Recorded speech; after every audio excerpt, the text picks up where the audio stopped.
Taped from New Jersey, it's the SNL Nerds, the show where two comics from New Jersey nerd out over Saturday Night Live. I'm your co-host, John Trumbull. And I'm your co-host, Darren Patterson. Darren! Oh my God, what's wrong? Is everything all right? How are you doing? You wanted me to be energetic at the beginning. I thought I'd bring the heat. You're energetic, not terrifying. It sounded like you were, I don't know, like you were in some type of distress or something, or you sat on a You tap. don't know my life. You just scream people's names when you're introducing yourself to them? When I'm excited to be talking to them like you, but now I will never do that again. Okay, fine. You know what? I apologize. I didn't mean to insult or demean your way of talking to people. No, that's totally okay. I won't ever try something again. I'm sorry. I didn't mean to demean your culture. No, please scream it at me. I miss this. I miss us. So how are you doing? How's your life? All right, not bad. Hanging in there, staying indoors, staying safe. Trying to not get the Rona. Yeah. I'm thinking about ordering some more face masks. Oh, for like one for every occasion for every day of the week or something like that? Yeah, I've got two that I'm alternating, and I feel like I should have more than that, so I'm thinking of like upping it to 4 or 6. I don't know. Oh. I got a friend who makes the masks, and I might toss her a little business. Get like a mask for like casual wear and like one for fancy dress parties and what have you. Right. Or I'll get some sort of fun, jaunty mask with, something interesting printed on it, or I don't know. You get like different T-shirts, like one with like a Batman logo or something. Exactly. Something nice for the ladies. Sure. Yeah, the ladies love a man in a good face mask. I mean, that is. Do they not? I don't know. Who meets people anymore? Certainly not us. No. Hold up inside my apartment. Oh boy. Yeah, but I'm sure you do stuff like Zoom. Everybody's doing the Zoom. Apparently, the Zoom is all the rage these days with the kids. I actually still have not done Zoom at all. I haven't had to use it for work, and I don't even have a webcam on my laptop, so I have still not done Zoom. Oh man, who's Zooming who? I don't know. What about you? Are you a big Zoomer? Are you Zoom head? What do they call it? I'm riding the Zoom, man. Well, that sounds kinky. Well, hey now. But yeah, I do the Zoom. I've been doing something with some friends of mine where we do like a music trivia night, and we do it all. Yeah, we do it all through Zoom. And actually, my friend Claudia, in Montclair, she sets it up where, like, she sends out the invite, and everybody gets on the Zoom, and then she comes up with music trivia questions, and we have a nice little trivia night. And and then like she'll switch it up. Somebody else will come up with questions for another night. Then we'll do like maybe an audio component where we share the screen and like we'll play stuff on Spotify and people have to guess what it is. It's a nice little fun little thing we do. That does sound fun. Look at you having fun, being social. Yeah, look at me. I'm making the most of it. Yeah, that's all you can do. Making the way in the world today. Yeah, takes everything you got. It does. Taking a break from all your worries, it sure would help a lot. John, wouldn't you like to get away? I would. And by the way, you're reminding me, I forgot to mention last week, I actually did just guest star on Cheers Cast, the podcast about the sitcom Cheers again. Just a week or two ago, I guest starred with my friend Ryan Daly on the second part of the third season premiere called Rebound. And it was the first full episode with Fraser Crane in it. So that was fun. Ooh, Dr. Fraser Crane. Very nice. So check that out. It's a Cheers Cast. It's a lot of fun. It's just two guys geeking out about Cheers, as opposed to this podcast where we geek out about Saturday Night Live. That's right. So if you're not a SNL geek, but you are a Cheers geek, then go geek out over there with the other geeks. If you've listened to this podcast and been like, I wonder if these guys have opinions on other television shows. Or I like this podcast, but gosh, I wish they could talk about another television show. Check out Cheerscast. That's right. It's Yeah. just for you and we're here for you and all your geeky needs. Yes. Yes. And speaking of our geeky needs, this week we are covering the movie Baby Mama with Tina Fey and Amy Poehler. That's right. Baby Mama came Yeah. out. I did the European way of You saying did. it. You did. Baby Mama came out on April 25th, 2008. Had a budget of 30, made 64, so it was just a pretty decent hit. It was written and directed by Michael McCullers, who's a former SNL writer, and he was also responsible for writing the last two Austin Powers films. Oh, that's interesting. I didn't know that. Yeah, he did Spy Who Shagged Me and Goldmember. He also wrote Undercover Brother and a little thing called The Boss Baby. Ooh, he's big into the babies apparently. Yeah. Oh, don't say that. What? No, I'm not. I was just saying, like, that's a theme that he returns to, and then you made it all sick and twisted. I'll own that. Yeah, that's me. I'm gross. Sorry about Okay, that. well, I'm going to read the summary that we got on Google here. When single executive Kate Holbrook, Tina Fey, decides that the time is right to finally have a baby, she hires a working class woman, Amy Poehler, from South Philadelphia to act as her surrogate mother. However, Kate's careful planning goes out the window when the woman shows up on her doorstep needing a place to live. A comic battle of wills breaks out between the pair as they prepare for the blessed event and try not to kill one another in the process. Oh boy! So, Can these two people share an apartment without driving each other crazy? Thank you. That's it. There you go. Yeah, you were going for the Odd Couple thing. I was. I got you. I got your back, Darren. Oh, thank you, sir. Yeah. So I mean, this movie kind of came out around the time where it seemed like Faye and Poehler were kind of blowing up at the same time. This probably came out around, or probably after the now famous Sarah Palin Hillary Clinton sketch, and it seemed like for a while there, like they were really trying to make Faye and Poehler like the new comedy duo of the 2000s, like the new Spade and Farley or something. Well, I mean, the two of them they did a few movies together. They did this and Sisters, and I think they might have done one or two other things together. I don't think either one of them was still on SNL at this point. I think by this point they were. Yeah, Tina Fey left SNL in 2006, and when did Amy Poehler leave? Amy Poehler actually left in 2008, so this was probably right around the time she left the show, or right before she left the show, if it opened in April.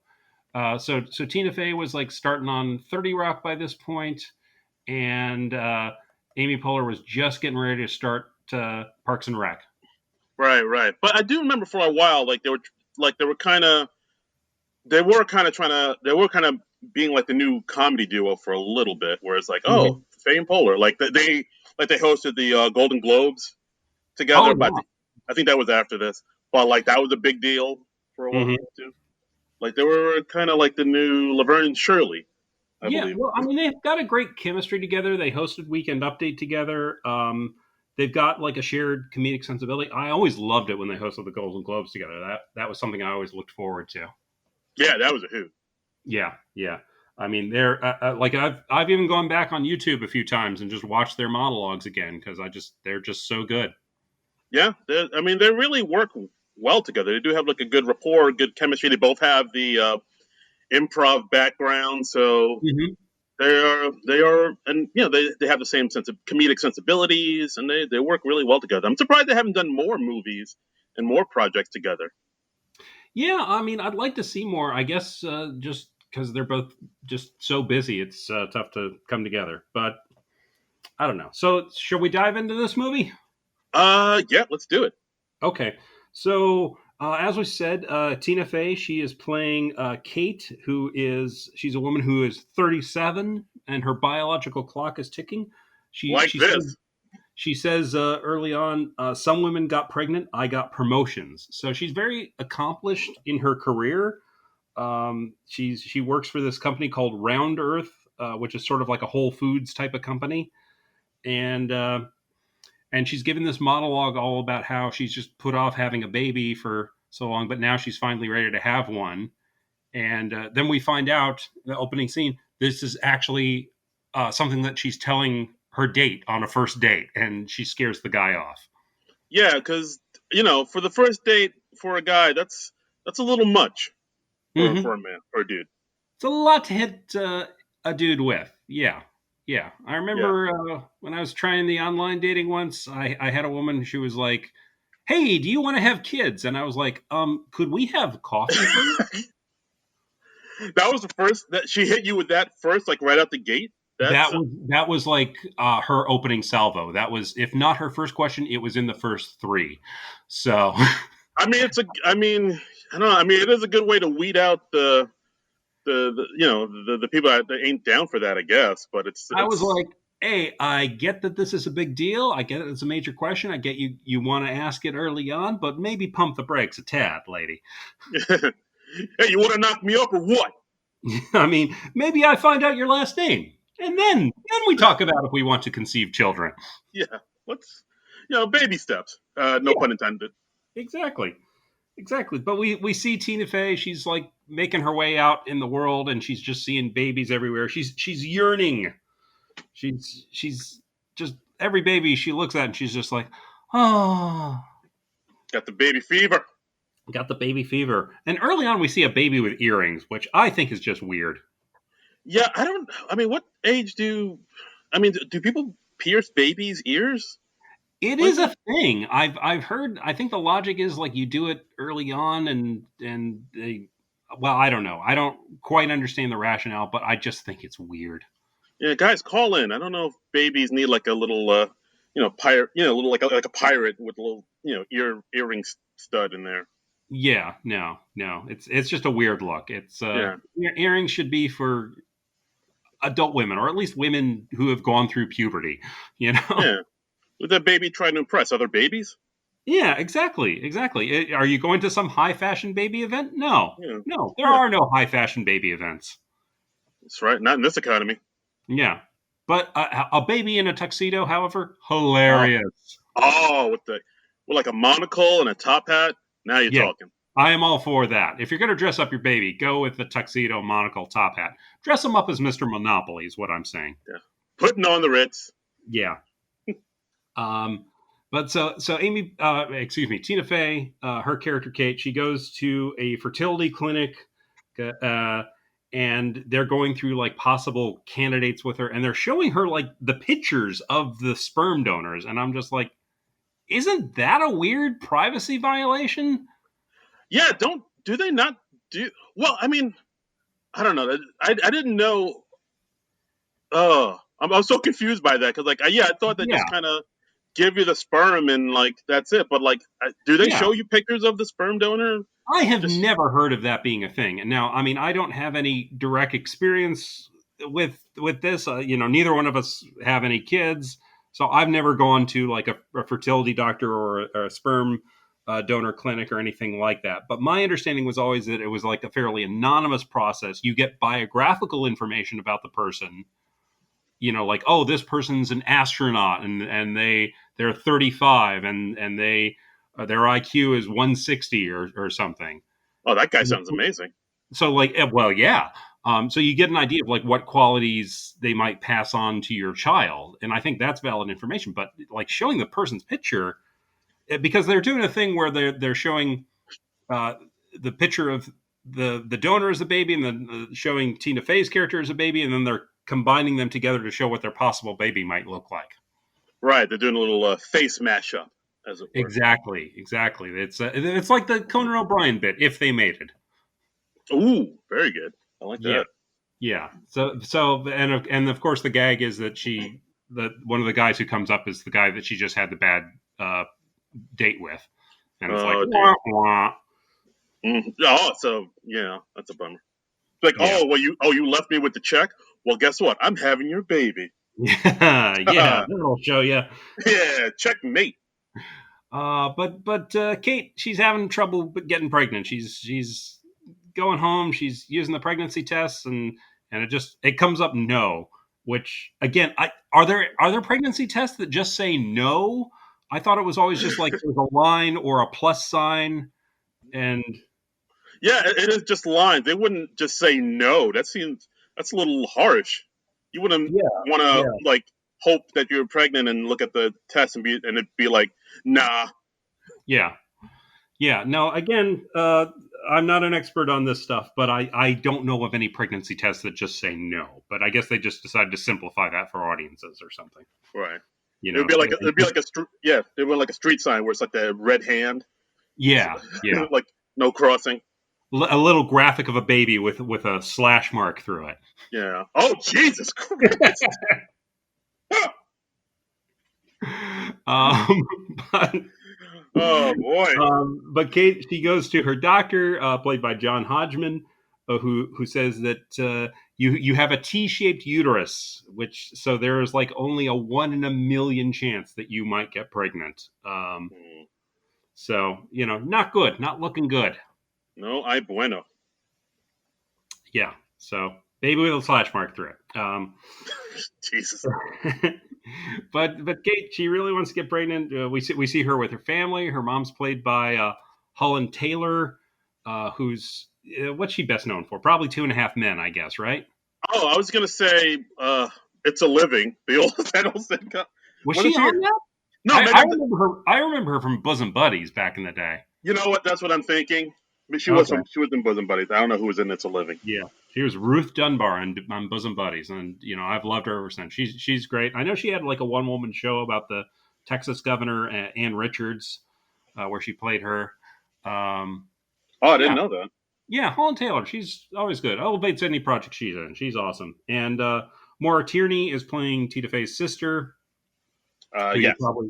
probably remember her from News Radio and ER and stuff. She's in Liar Liar. Yeah, she's been in a bunch of stuff, and yeah, Mhm. so her sister has kids, and like they're just talking about, oh, I really want a kid. And she's also looking into adoption, and the mom says something like, oh, well, just make sure you don't, adopt a black baby because I just hate it when celebs brag about adopting a black baby. Yeah, and he mentions Angelina Jolie because that was like, I guess that was sort of the trendy thing. You adopt a child from some underprivileged country because Yeah, it was all the rage.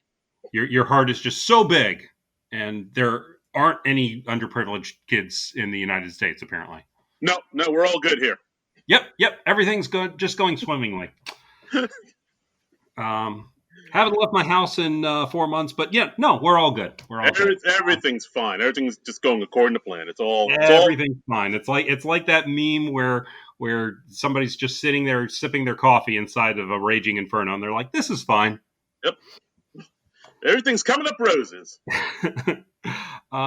So yeah, so she doesn't know what she's gonna do. She's but at least her work life is fulfilling. Her work life is going well. She's working for this company called Round Earth, which is like this Whole Foods type company that tries to be environmentally conscious and all that. And it's run by Steve Martin. That's right. The great Steve Martin makes an appearance in this movie. He plays Barry. And it's Steve Martin in a ponytail, so it's this hippified Steve Martin. Um, didn't know he was going to be in this movie. Pleasant surprise to see him. Really Yeah, and I cool. actually looked it up. Oh, what were you gonna say? Yeah, go ahead.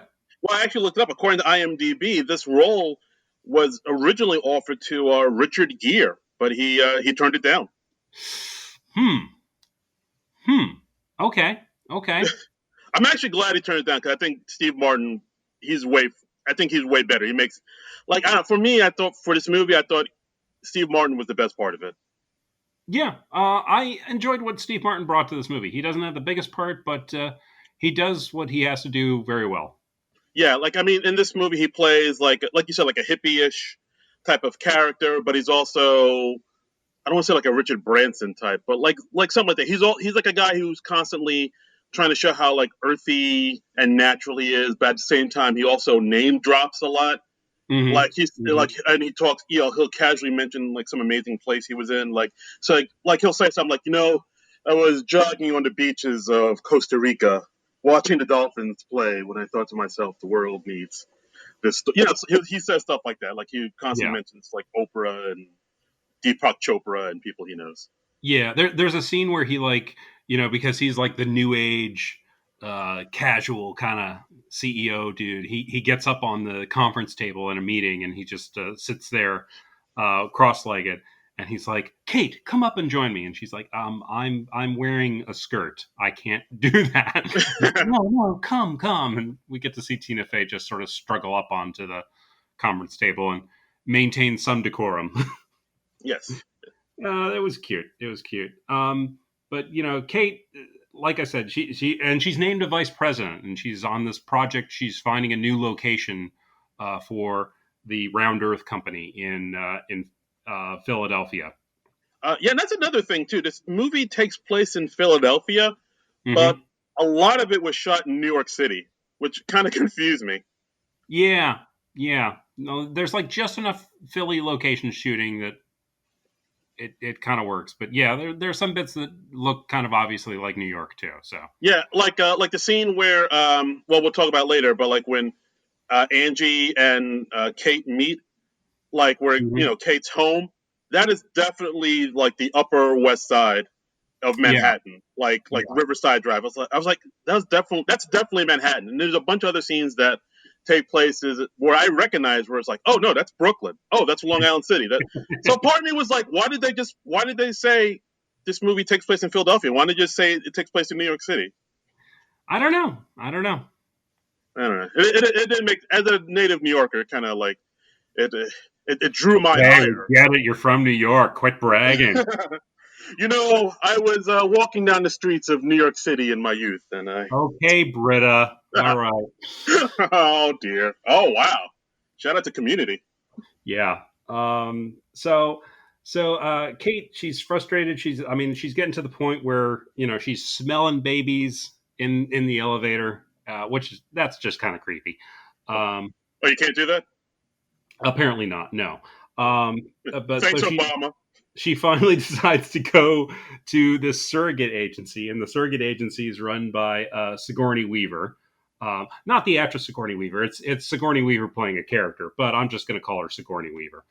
Uh, Um, yeah, I think she's her name is Chaffee Bicknell, and yeah. like they had an early joke where Kate meets Chaffee, and because her name is Chaffee Bicknell, she thought it was like two people's last names. Hmm. So when she finds out it's one person, it's like, oh no, I thought you were two people, but you're just one person, and then hilarity ensues. Yeah, yeah, and we have like a running gag where Sigourney Weaver she selling the surrogate agency to Tina Fey's character, and she's like, "Oh well, I have a young child," and Tina Fey reacts in surprise because Sigourney Weaver is older than you would expect a mother of a young child to be, and that's sort of a running gag throughout the movie. Yeah, she's a woman of a certain age, and Hmm. they had one joke I kind of liked where Chaffee says, "Well, our surrogacy fee is $100,000," and Kate said, Hmm. "Well, wow, it costs more to have someone born than to have someone killed." And then Yeah, yeah, that was a good line. I wrote that line down too. Chaffee says, like, "Yeah, it takes longer." Yes, yes, Yeah, yeah. Sigourney Weaver had some good lines in this little scene here. Yeah, Sigourney Weaver, she's good with comedy. I mean, she doesn't get enough credit, but I mean, she was in Ghostbusters, one of the all-time great comedies. She's wonderful in Galaxy Quest, very funny in that. Yeah, I'd love to see her pop up in more comedies.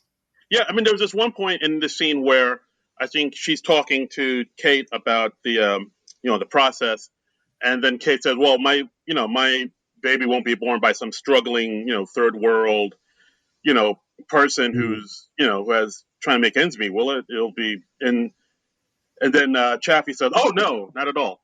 And then she takes a beat, she writes something down, Uh huh. and then just continues on with the pitch. And like, Yeah, she like just quietly like I think puts a folder aside. She's just like, oh well, we won't be doing that one. yeah, um, I know. Like it was like a subtle, small little thing, but it got a big laugh out of me. yeah, yeah.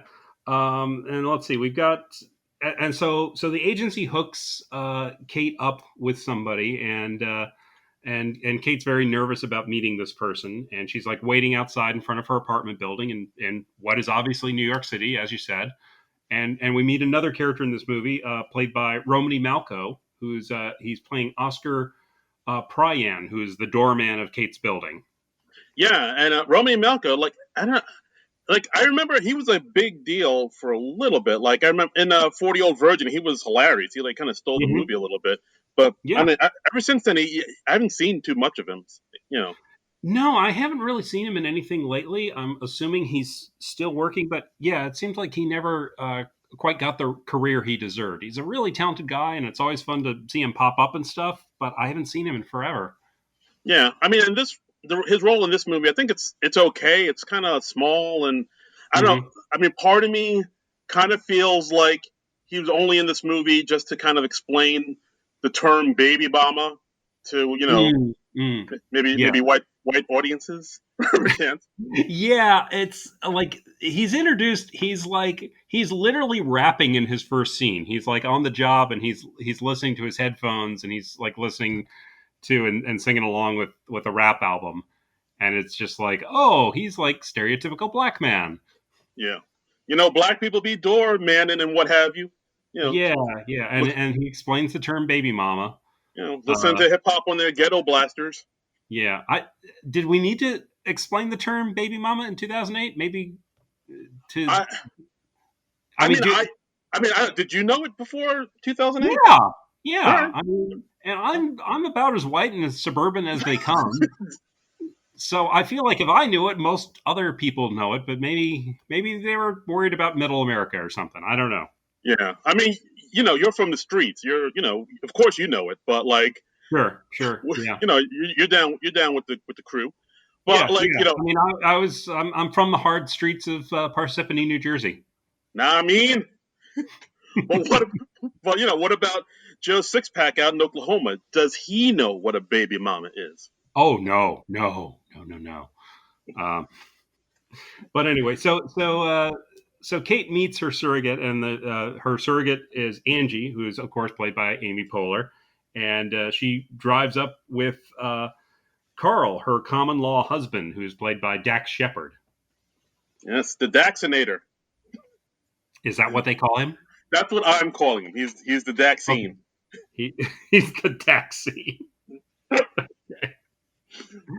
um, I mean, pretty high profile cast in this movie. They cast a lot of names. You know. Yeah, yeah, absolutely. And yeah, Um, so it's Carl and Angie, and they're kind of they're not as refined as Kate is, we'll say. right. They're a little bit more. What's the word I'm looking for? White trash. Yes. Okay. Yeah, There it is. Yeah. I can say Okay. That's your term. it. Yeah. But yeah, they're from like South Philadelphia, and they are lower class people. They're from a lower economic strata than Kate is. Yeah. Like immediately, Carl starts going through her CD collection, and it's like, "Oh, you don't get down with rap." And Yeah, then yeah, Kate's like, "Well, I think there might be a salt and pepper CD in there somewhere." yeah. She doesn't say salt and pepper. She says salt and pepper because she is Yes. extra Caucasian. Yes. Oh, so white. She's like an NPR podcast. Yeah. But but Angie and Kate, they hit it off, and Kate asks Angie, will you be my surrogate? And Angie, of course, agrees because if she didn't, there would be no movie. So yeah, so we're gonna put a seed in Angie, and things are gonna grow, and so I don't know how babies work. Do you know how babies are made, John? What? I vaguely remember the process. Yes. Oh boy.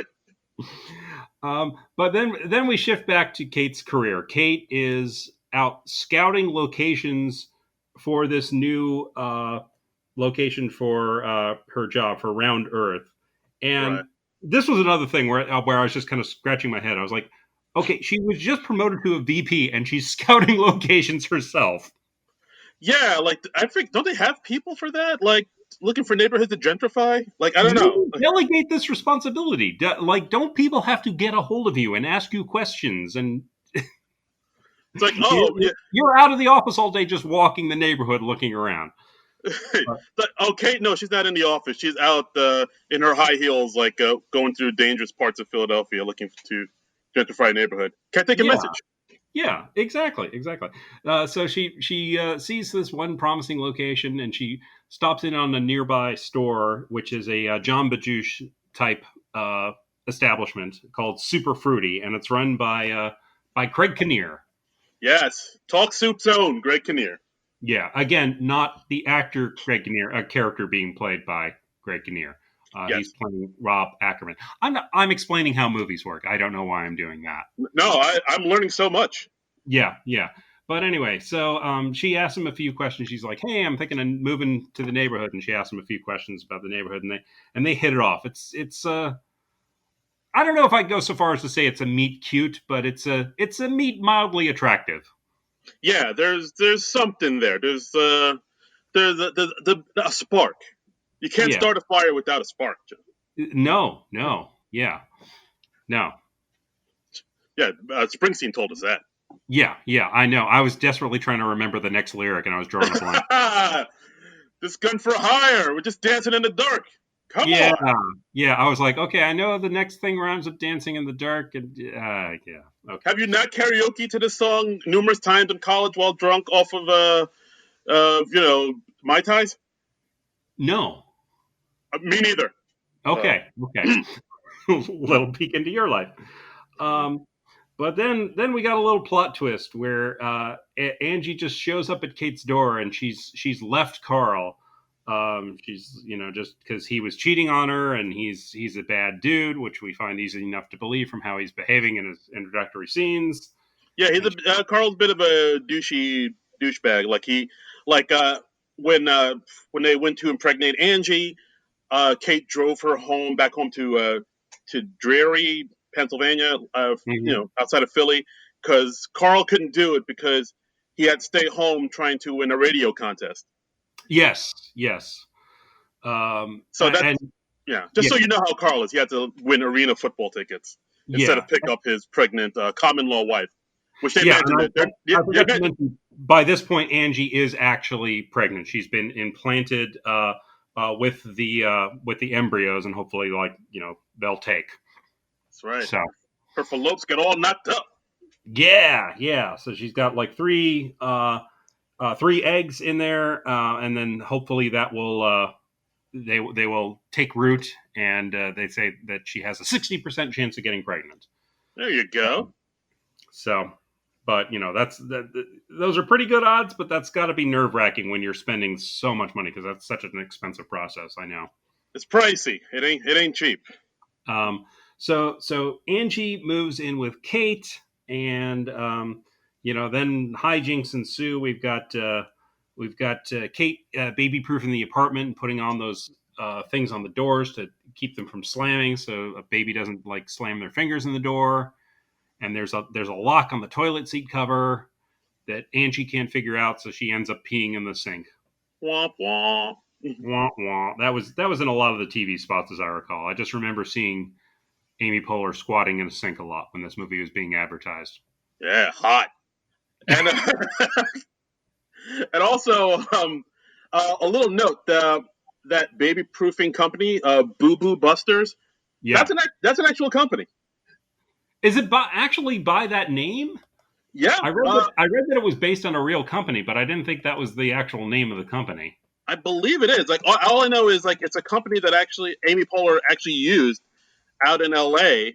And when we look it up real quick, yeah, it's called Boo Boo Busters, and Amy Poehler enjoyed them so much that they got put in the movie. Well, okay. So a little bit of a commercial for Boo Boo Busters. I guess so. Big Boo Boo Busters, just getting that sweet endorsement. Yeah. Here it is. Boo Boo Busters is a real company out in California. The owner, Kimberly Mitchell, shipped a box of child safety devices to the production offices to use in the filming, including the infamous toilet lock scene. that Amy Poehler couldn't figure out. Okay. All And right. Good to know. so there you go. But Kate and Angie, they seem to be clashing. They have really differing lifestyles. And at one point, Kate's just talking to Angie, and she catches Angie just sticking her gum under her coffee table.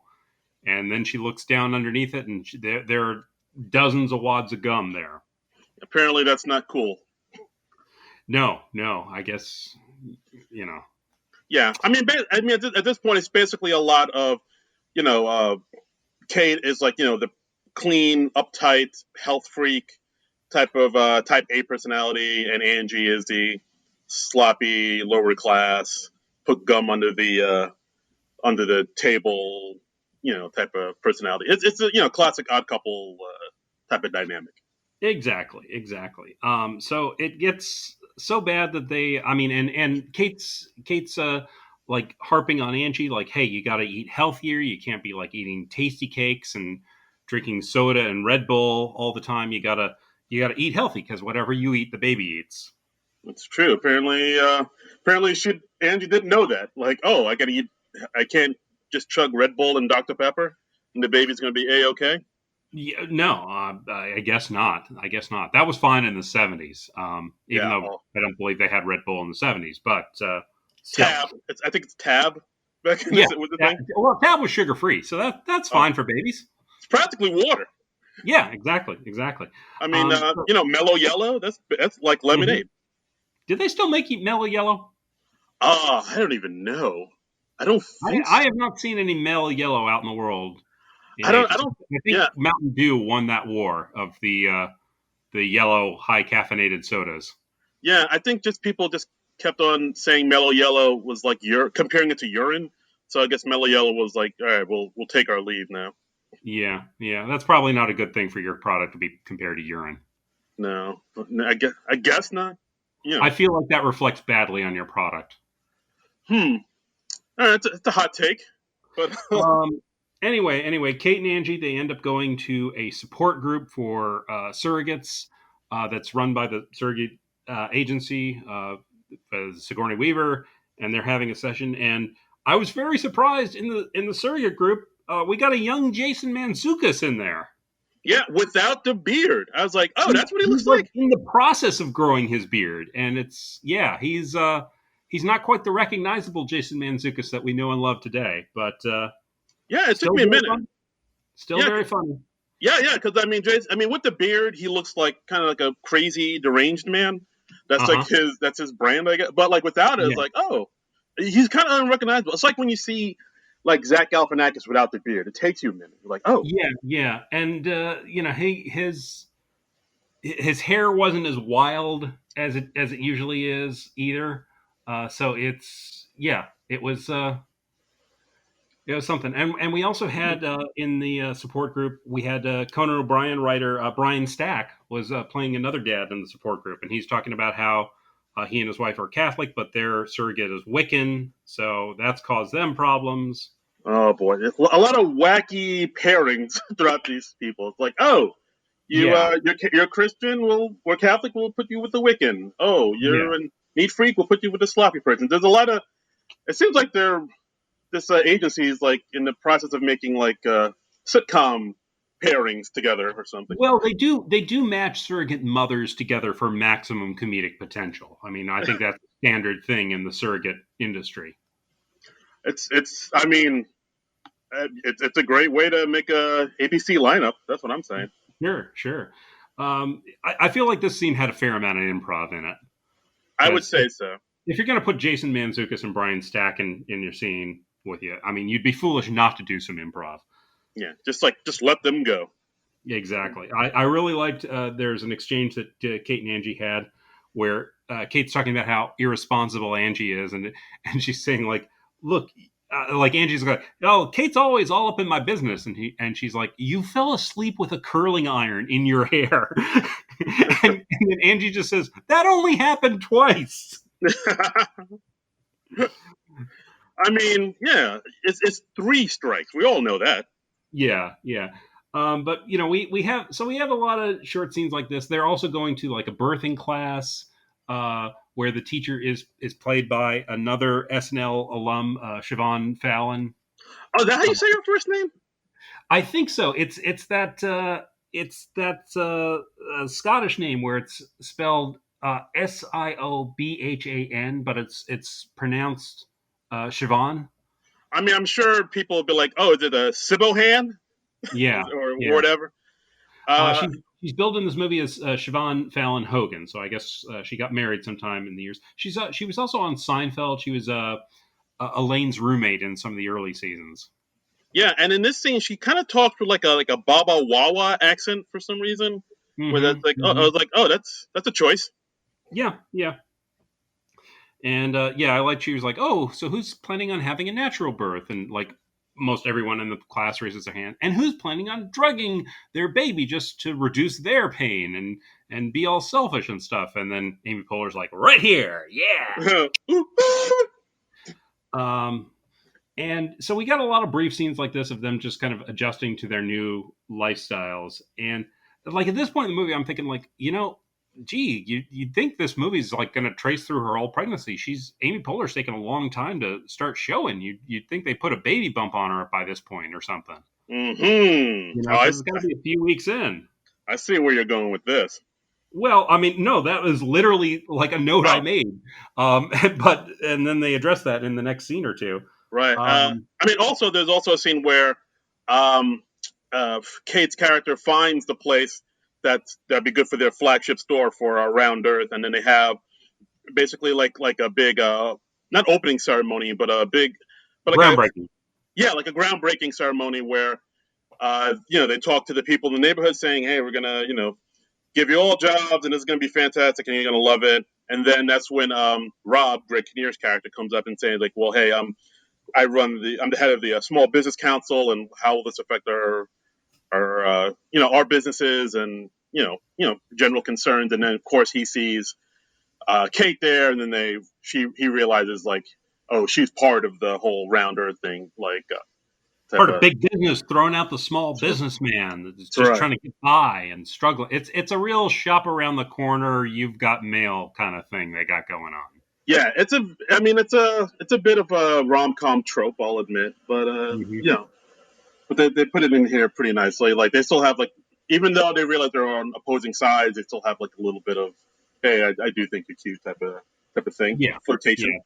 yeah. They're still flirty, and then they start to do the dating thing. The dating thing, you remember that? The dating thing. I vaguely remember that. Yes, When we could all go outdoors and like and what have you and eat. and do things and stuff. Yeah. Um, and so, but then we find out we got probably the big plot twist in the movie. Spoiler alert. We find out that Angie not really pregnant. Yeah, Yes. yeah. Her common law husband Carl Dax Shepard comes to the door, and we find out that the two of them were running a con on it, and she was just going to be pretending to be pregnant and get the money and run off with the money, I guess. Right. So like they faked their sonogram picture, and like you Mm-hmm. said, it was all going to be a big old ruse. But like now Angie actually really likes Kate, and she doesn't want to go through with it. But like Carl's like, hey, we're deep in it now, so you got to go through with it. Yeah, yeah. And he's like, you're not smart enough to pull this off on your own. So, like, you would think that the breakup thing would be part of the con, but no, apparently the breakup was real. But, Yeah, but even though they broke up, Carl kind of still wants her back. At one point, Carl says, yeah, "Oh, I want you back. I haven't had sex in 2 weeks." And then Angie said, "Well, I've been gone for a month." yeah, yeah. Um, Again, this paints Carl in quite a light. yeah, yeah. So they're still in cahoots, and I thought this was an interesting twist. I didn't expect this. I hadn't heard about this plot twist in the movie. So I thought it was an interesting way for them to go. What do you Yeah, think? Yes. I thought it was an interesting little twist. I was like, "Oh, all right, I like that. I dug it." Mm-hmm. And then we also have like a little cameo from Fred Armisen, who plays like a stroller salesman too, who I thought Yep. was like kind of nice too. Yep. Yep. Throwing the ex SNL cast members a bone there. Hmm. Um, and then we have a scene where Angie and Kate, they go out to the club and this, Yeah. and so at this point, the audience knows that Angie's not really pregnant, so we get to see Angie like sneaking drinks at the club all night, Right. while Kate is none the wiser, and and Angie's trying to get like Kate kind of shit faced, I guess, Right. So she can get that drink on. get the drink on. Get the drink And on.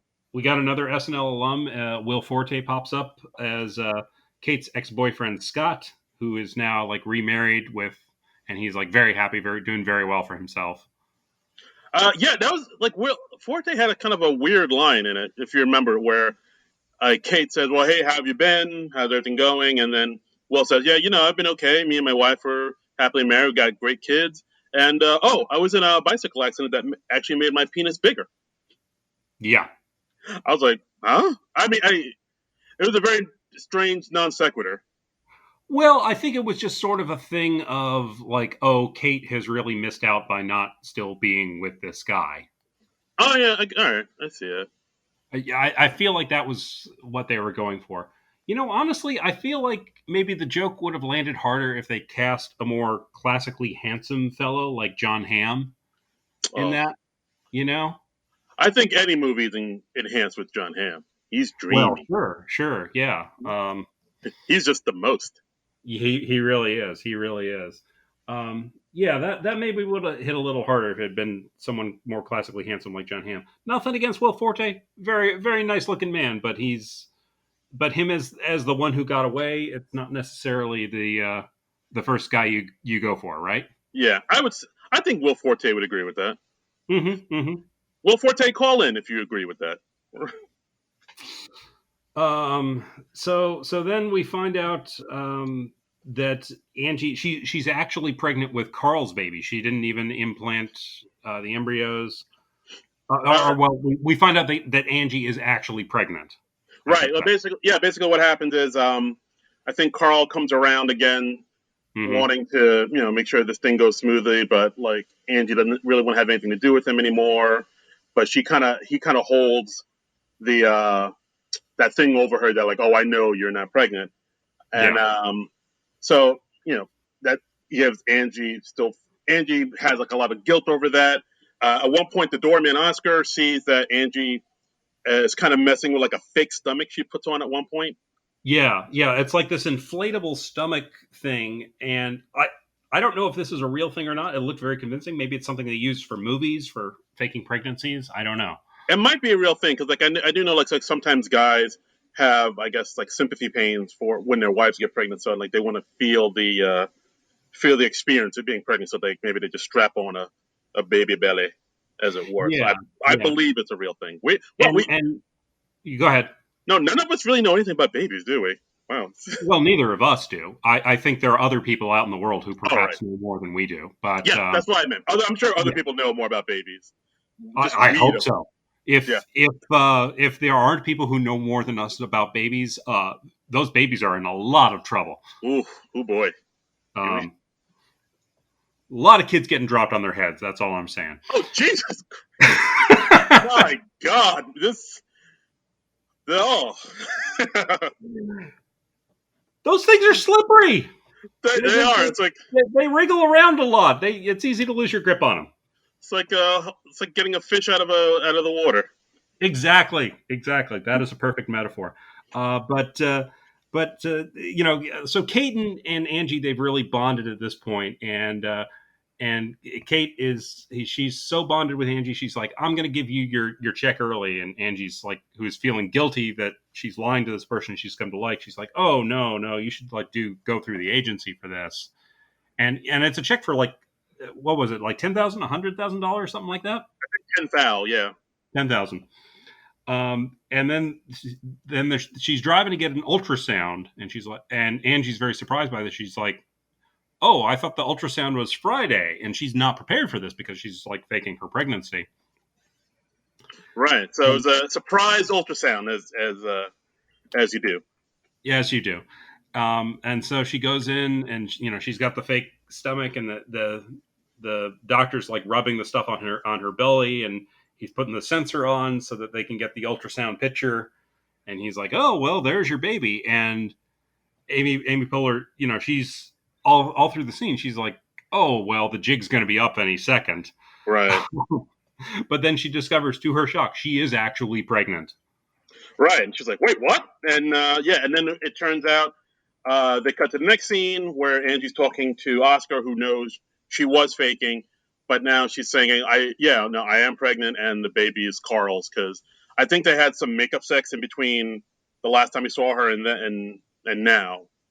Well, Because no, I mean, she says that, like, she explains it later on in the movie, I believe. Like, after you get implanted with the embryos, you're supposed to like wait 2 weeks before you take a pregnancy test. They said, and oh, right, right. and Angie took a pregnancy test early. It was negative, and she was depressed, and the hormones that she was being injected with were making her very horny. So she had sex with Carl, and apparently she got pregnant during that. Oh, wow, I totally missed that. All right. Yeah. They explain it a little later on. So, Okay. um, but that's what happened anyway. So meanwhile, Kate's none the wiser. She thinks that this is still her baby that Angie was implanted with, but Angie now knows that it's actually Carl's baby. So, Right. And then so while this is happening, Kate's still busy at work with the new building, with the new flagship store opening up. And right. actually, I thought this scene was kind of funny, where um, they're starting to build it, and they like it, they enjoy it. And Barry, Steve Martin, he said, like, Kate, I'm so happy with the progress you've done with this. I want to reward you with 5 minutes of uninterrupted eye contact. And Yes. it's just a scene where it's literally just Steve Martin and Tina Fey staring at each other for a little bit too long. I don't know. Yeah. That was a cute scene. I mean, Steve Martin made the most of the scenes that he had, I think. Yeah, I agree. And also, Kate is also beginning to date Greg Kinnear. They hit it off. They go out to like this vegan restaurant, and we've got John Glazer as their waiter there. The Glaze, Jeremy Yeah. Jam. Yes, who you remember from Parks and Rec as Councilman Jimmy Jam, who is Leslie Knope's big nemesis on Parks and Rec, I would say. Yeah, no, he's a hoot. And we find out over the course of the scene, like, they're getting to know each other, and then we eventually find out, like, oh, you're not vegan. No, I thought you were vegan. No, okay. I thought because you worked for this Whole Foods type company that you were vegan. And she's like, no. I love meat. And so they just ditch that restaurant and they go out for cheesesteaks.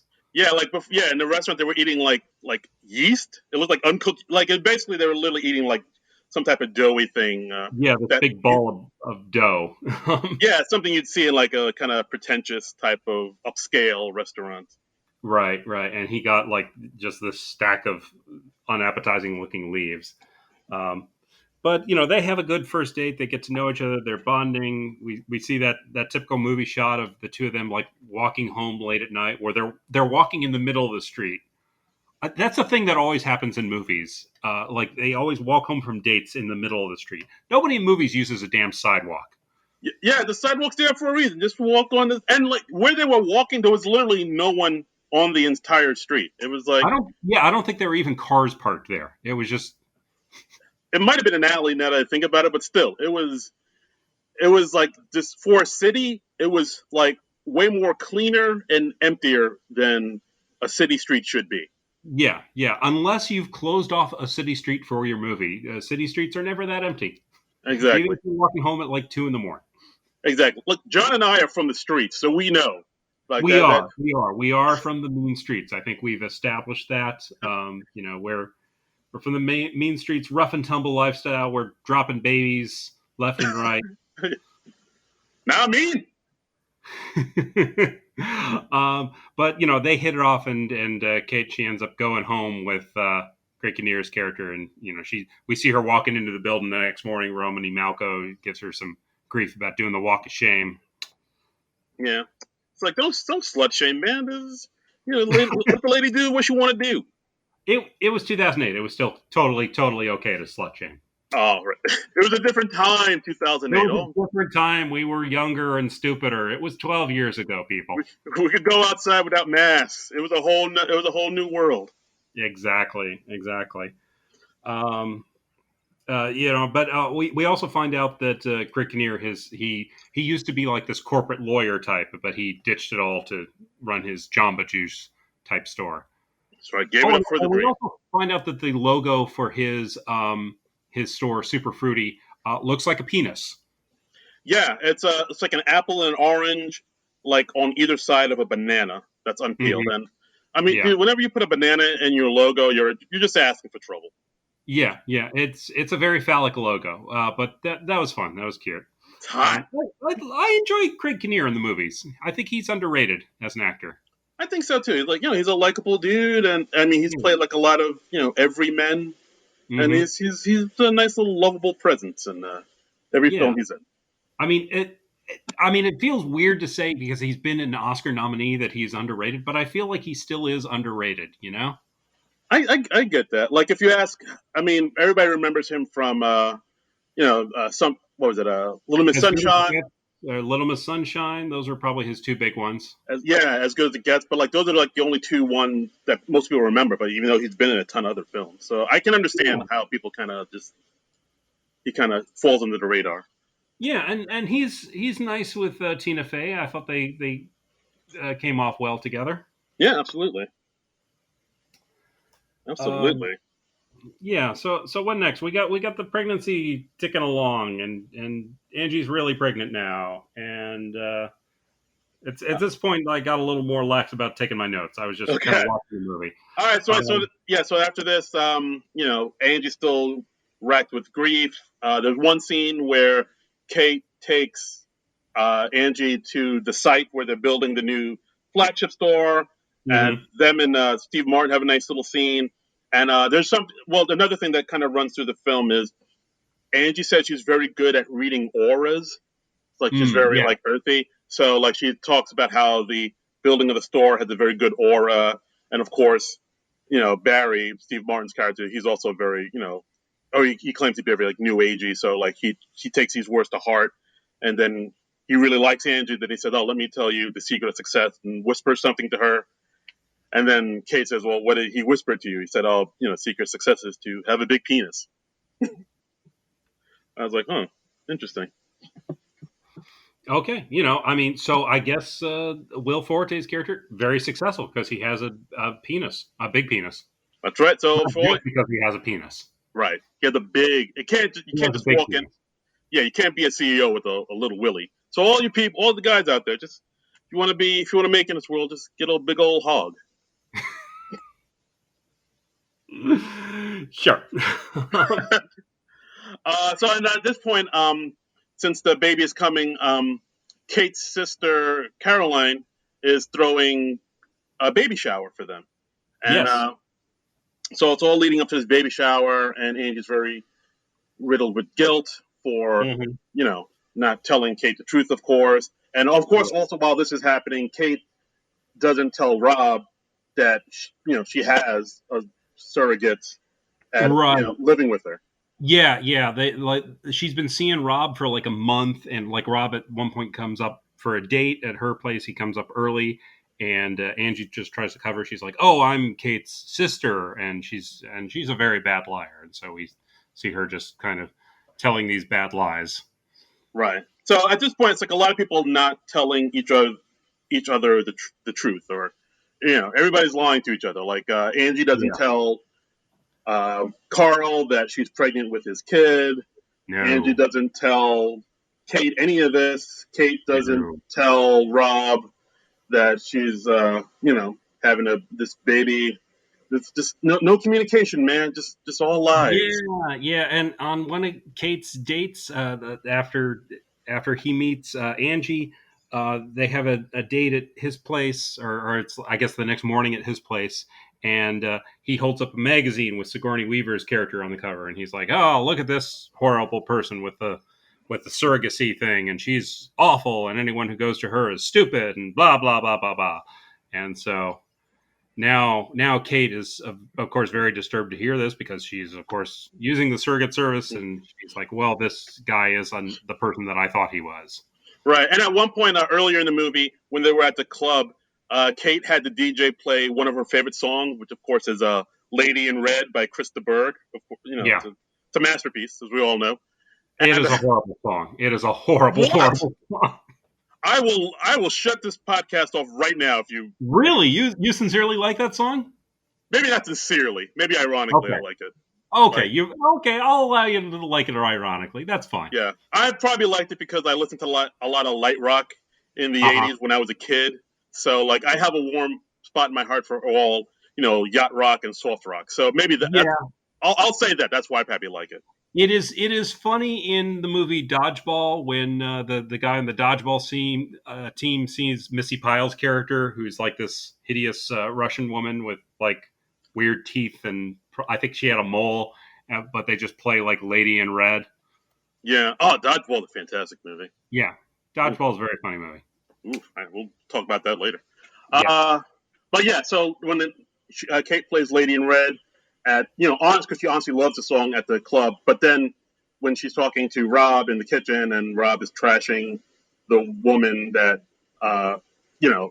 is the head of the pregnancy company, the clinic or whatever. Sure. Yeah, then Lady in Red comes on the radio, and then Rob leaves like, oh, I hate that song, and then he walks out. It's like, they're like, do people do that? They just say, oh yeah, wow, this song really sucks. All right, I'm gonna go. Well, I mean, I just said it, so yeah. So people say it. Okay. But they are, as Liz Lemon would say, deal breakers. So now Kate's like, oh, well, I guess this isn't the guy for me. I guess I can't share this part of my life with him, and he won't understand, and blah, blah, blah, blah, blah. Aww. So then, baby shower happens. Yeah, so everybody's, all baby showered up, getting ready to shower this baby. And do you know what a baby shower is, Darren? I do not. Okay. We established last week you weren't sure of the difference between a wedding reception and a wedding ceremony, even though you are married. Yes. And now you don't know what a baby shower is. I don't know how a lot of things work. Okay. Just covering this. Just keeping a little tally. Yes. All right. Yeah. So they have the baby shower, getting ready to shower a baby. And I think Angie's still feeling very guilty. She's By the way, if you're listening to this podcast, I don't know much about babies, but I'm almost fairly certain you should give babies baths instead of showers. I don't think you should just literally shower a baby. I don't think that's good. It's a controversial take, but okay. They can't even stand upright. They're not really built for the shower. Oh. Yeah. You know what? That makes sense. Now that you say that, that does make sense. I also know that babies don't generally enjoy being sprayed with water. Huh.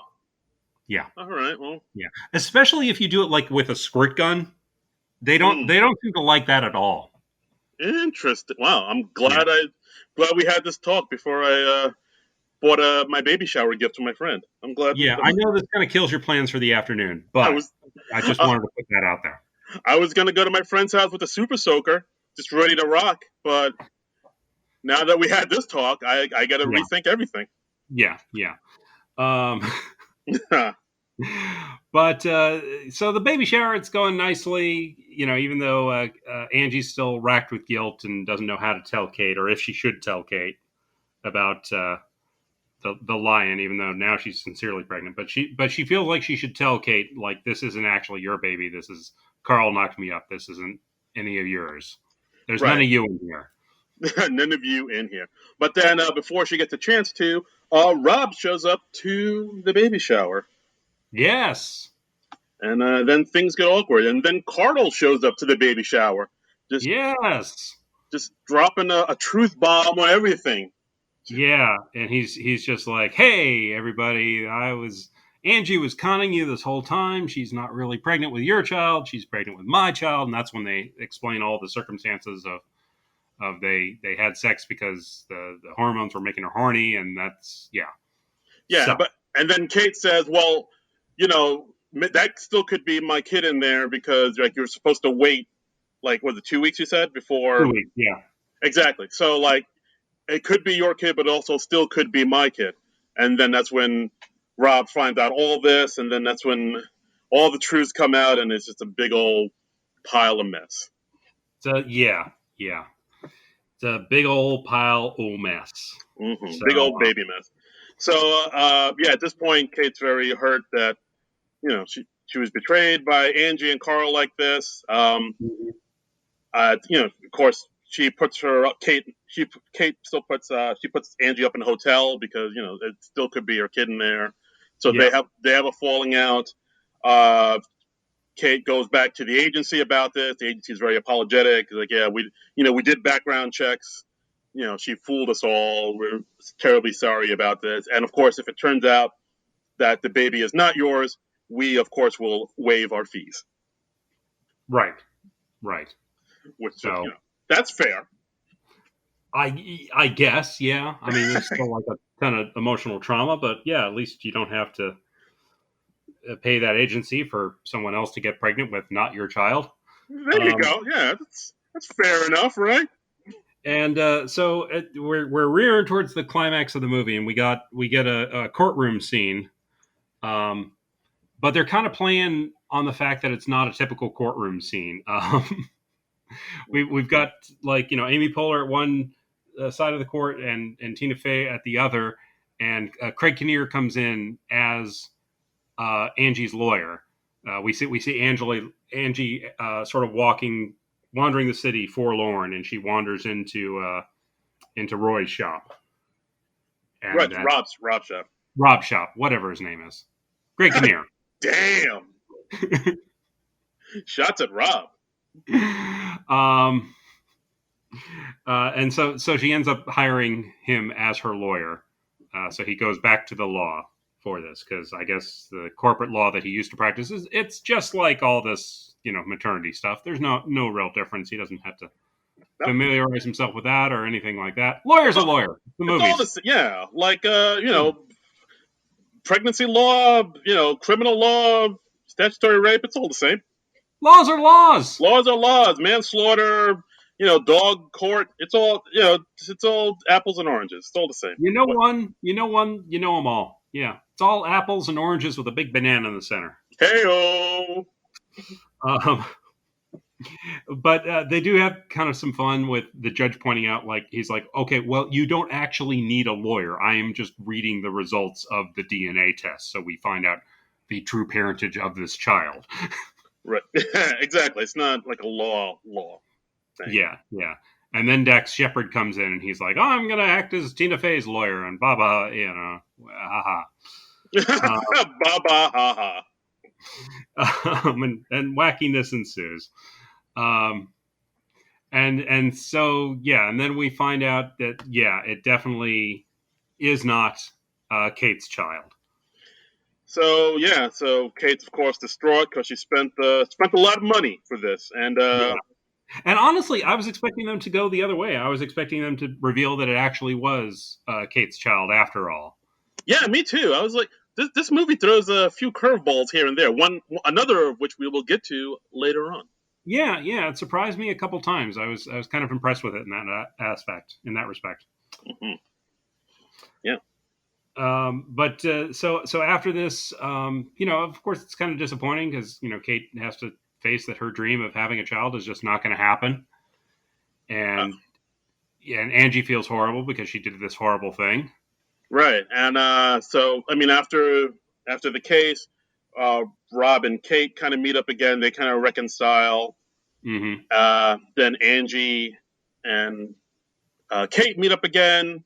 And they kind of reconcile, on the street. But Angie is like, "Hey, will I ever see you again?" And Kate's just like, "Probably not." And you kind of deceived me there and took all my money. So, but we find out that Kate has had some good influence on Angie. Angie's like, "Hey, I gave up Dr. Pepper. I've quit drinking it for 2 weeks now. I'm drinking this water." I'm drinking this water thing. I hear all of it. Which she apparently was unfamiliar with before. And then just after that, we see a splash of water on the pavement, on the street pavement, and Kate's like, "Angie, I think your water just broke." Yeah. So Speaking of water. yeah, so wacky hijinks with the pregnancy, with the having the baby, and the going to the hospital, and people aren't prepared, and it doesn't go smoothly. Yeah. I never has a birth ever gone smoothly in a movie ever. No. Why would you want a smooth birth in a movie? That ain't fun. Yeah, no, You want hijinks, man, hijinks. yeah. I don't think anybody's ever had a C-section in a movie either. Oh, that's a good question. Yeah, I I don't don't know. think This so. is something that occurred to me. It's just a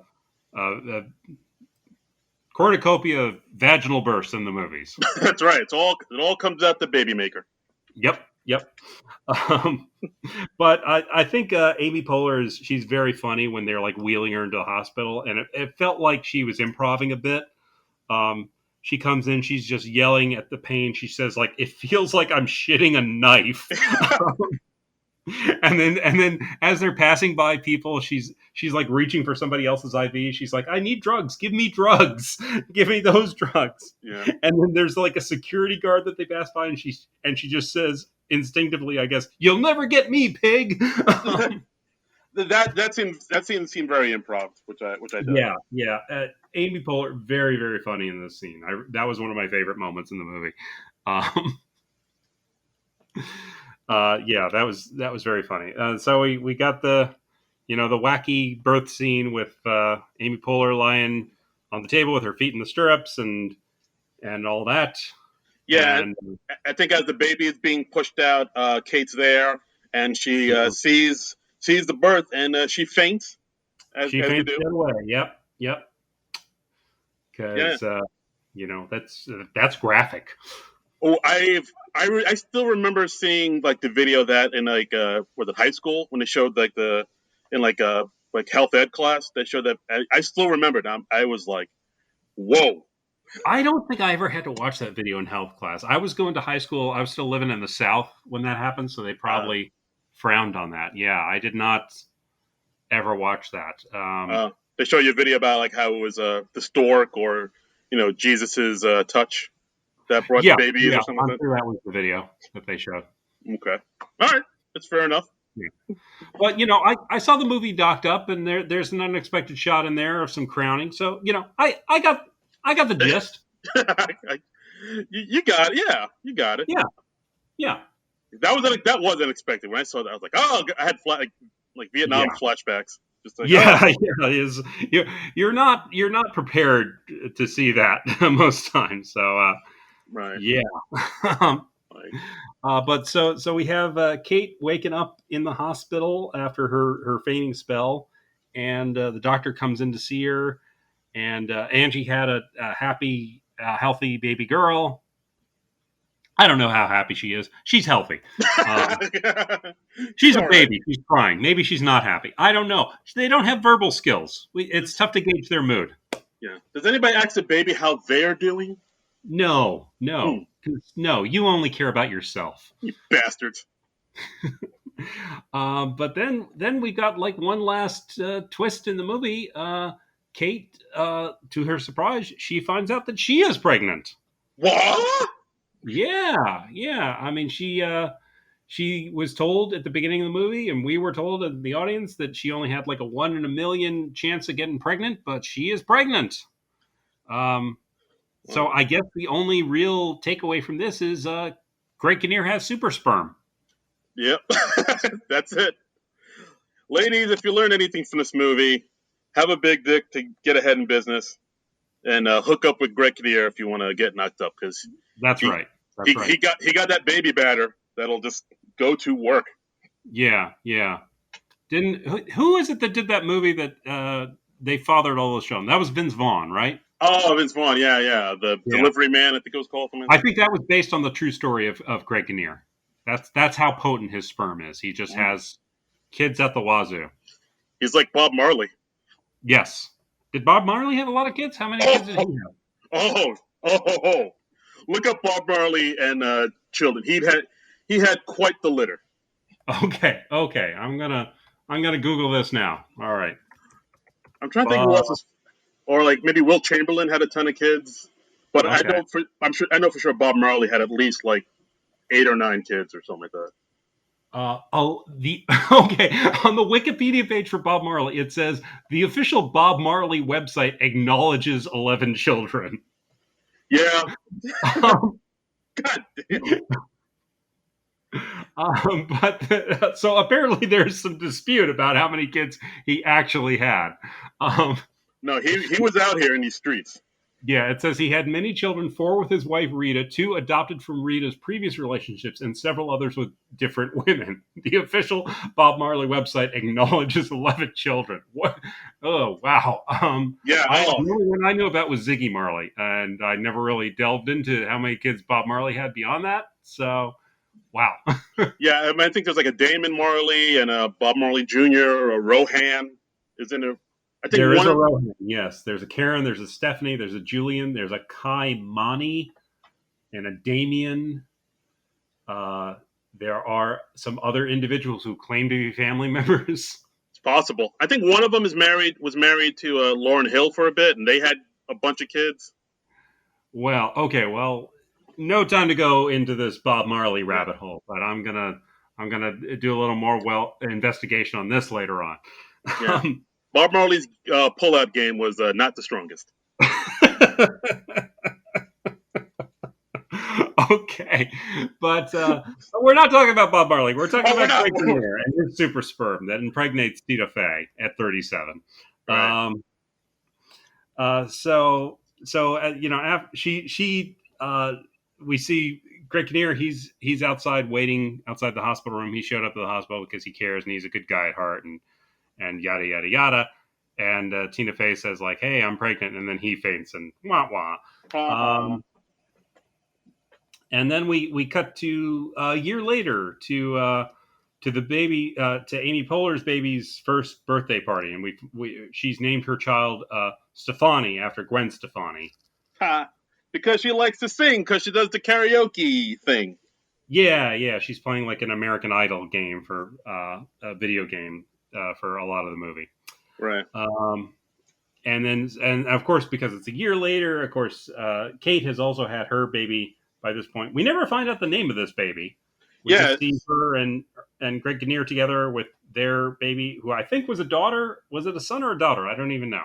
I don't know. It just it just kind of ends with everybody getting along and everybody being friends at this baby party, and even Carl, what you call Angie's ex, is there. And like, I mean, she says they're not together, but Carl still wants to be in the baby's life, which right. I don't know. I thought that was kind of weird. Like the way they kind of gave Carl like a redemptive arc in this movie. I was like, well, I mean, he's still the baby's father, and I think they just wanted to tie everything up in a bow. And you know, we don't want to hear that Amy Poehler's raising this kid on their own, and that there's no father in the kid's life. I guess so.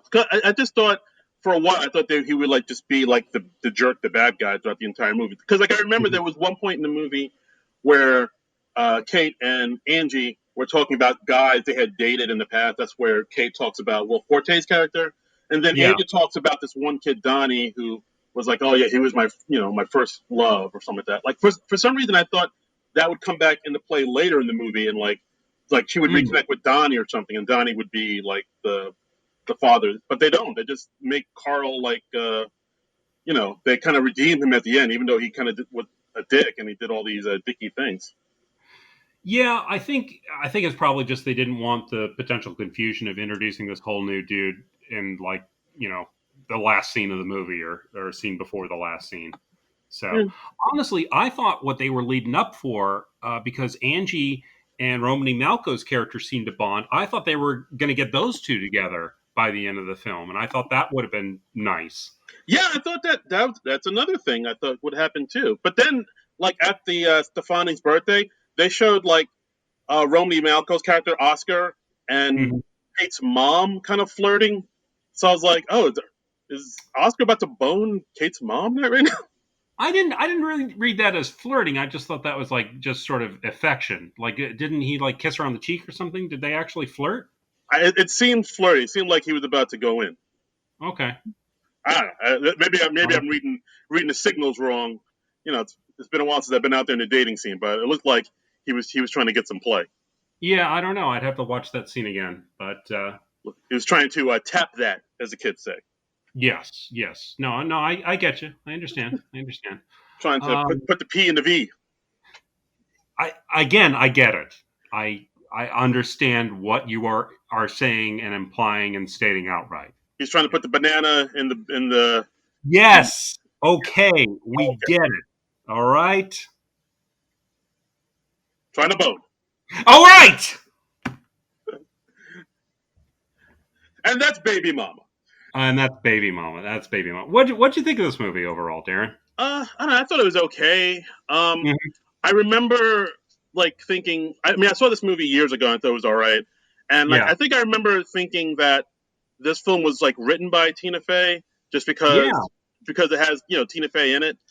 Yeah. But then, like, I think when I saw it on the second time, I was like, "Oh, she didn't write this at all. This is like somebody else's work." No, no. It was written and directed by what's his face, the writer director Michael. Something. It was a double M. Michael McCullers. Michael McCullers.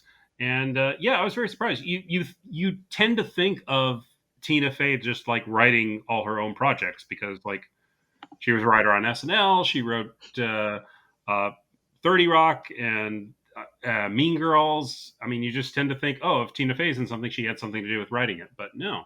Yeah. Yeah, and I think I mean I thought this movie was okay, but it did seem like a little bit of a formulaic rom com a little bit. Like I mean I could like after watching a second time, I could totally tell that Tina Fey didn't really write this, just because Uh-huh. it doesn't really play to her comedic strengths. Really, I don't know. I Yeah. felt it was kind of formulaic. This like it just seems like a movie that like maybe was written for like a Kate Hudson or a Anne Hathaway, and they weren't available, Uh-huh. so they just put Faye and Poehler in it, and hoping like they would elevate it a little bit more. Yeah, I feel like it could have been a better movie maybe if Tina Fey and Amy Poehler had rewritten it themselves or something and tailored it a little more to their strengths. Um, I didn't dislike it. I just thought it meanders a bit. It goes in some weird directions. I did like that it had the plot twists. I didn't see the the Amy Poehler's character running a con game twist going. I didn't see that coming.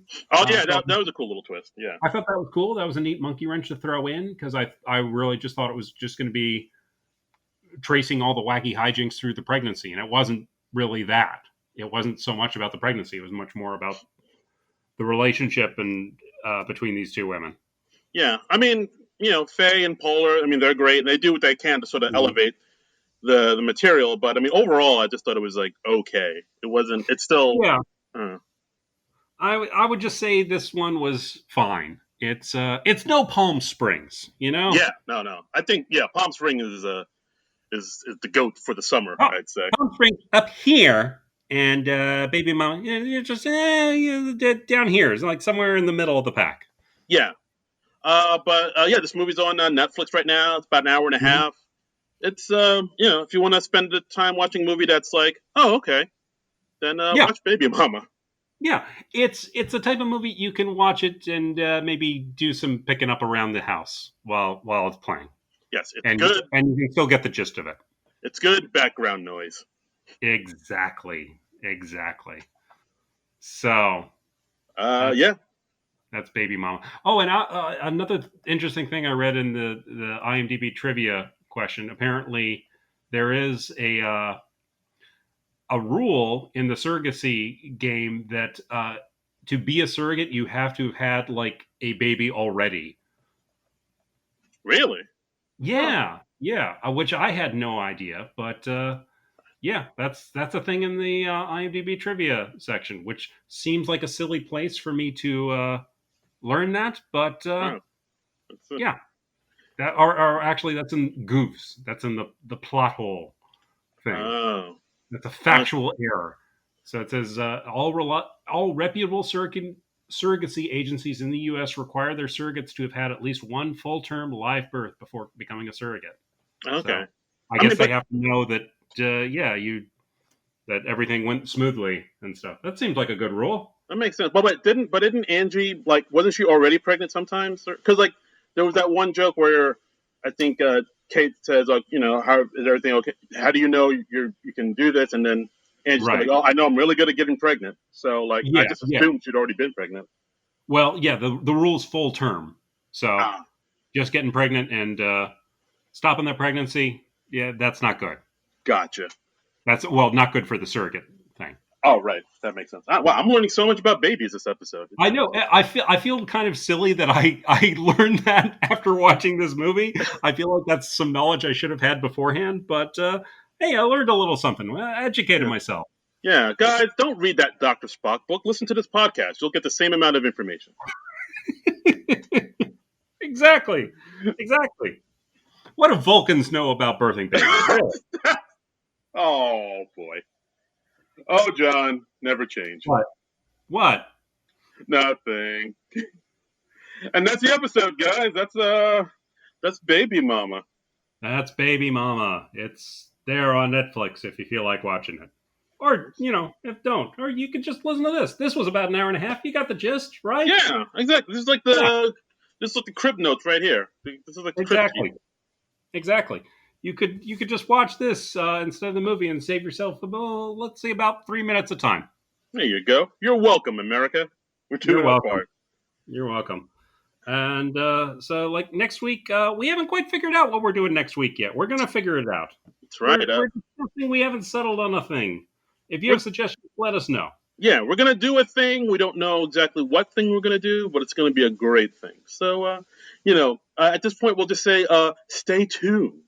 Stay tuned. TBD. To be determined. Yes, excellent. That's where we are right now. Right. And as always, if you want to follow us on Twitter, you can at SNL Nerds Show. Rate, review, leave us a review on the iTunes or the Apple Tunes or whatever they're calling it these days, or whatever platform you listen to the podcast. And as always, you can follow me on Twitter and Instagram at Darren Credible. That's DARIN Credible.